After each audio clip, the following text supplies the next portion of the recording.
Alors c'est vrai qu'à l'adolescence, mon fils ou ma fille ne vient plus à l'église, ou me donne l'impression qu'il ne veut plus venir à l'église, ne veut même plus me suivre, ou nous suivre à l'église. Alors ça, c'est assez intéressant. Je pense qu'il faut admettre que notre adolescent a d'abord un rythme de vie tout à fait différent.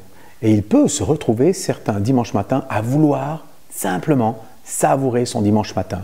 Ah oui, on le sait, nos adolescents peuvent sortir le samedi soir. Parfois, ils peuvent revenir assez tard. Enfin, dans le cadre qu'on leur a posé, certes, mais quand même assez tard.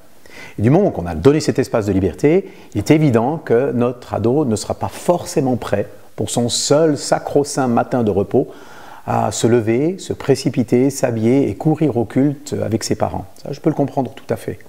Lorsque cette attitude devient non plus juste un besoin de repos, mais une posture systématique qui, au travers de cela, rejette même, quelque part, un choix spirituel, rejette la foi, relève vraiment d'une réaction virulente contre l'Église, alors là, je crois quand même, je dois entrer dans une autre forme de dialogue et je peux quand même alors entrer en matière sur le fait que je trouve important qu'ils viennent avec moi, je trouve important aussi qu'ils nous suivent.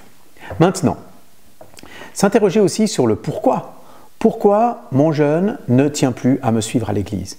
Tout comme une nourriture d'enfant n'est plus la même qu'une nourriture d'adolescent, qu'un régime alimentaire évolue, que les goûts évoluent, on peut très bien imaginer qu'un adolescent ait besoin d'une autre structure d'église, et peut-être besoin d'une autre forme de communication, et que peut-être que ce qui lui a convenu alors qu'il était enfant et qu'il s'épanouissait pleinement dans cette église, au moment de l'adolescence, ce même enfant, ce même adulte en formation, a besoin d'autre chose. Et c'est peut-être un excellent moyen pour nous de nous interroger sur ses besoins. Est-ce qu'il s'agit par exemple d'aller interpeller notre Église et de lui demander ce qu'elle envisage de faire pour rejoindre cette génération? Peut-être bâtir des nouveaux programmes, des cultes un peu plus créatifs. Comment rejoindre ces jeunes pour qu'ils continuent d'avoir soif et envie de venir dans un culte qui leur corresponde?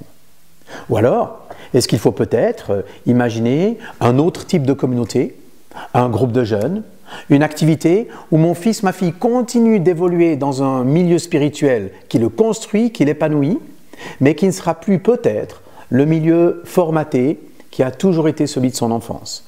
Alors à moi peut-être de chercher avec lui, à moi peut-être de l'orienter.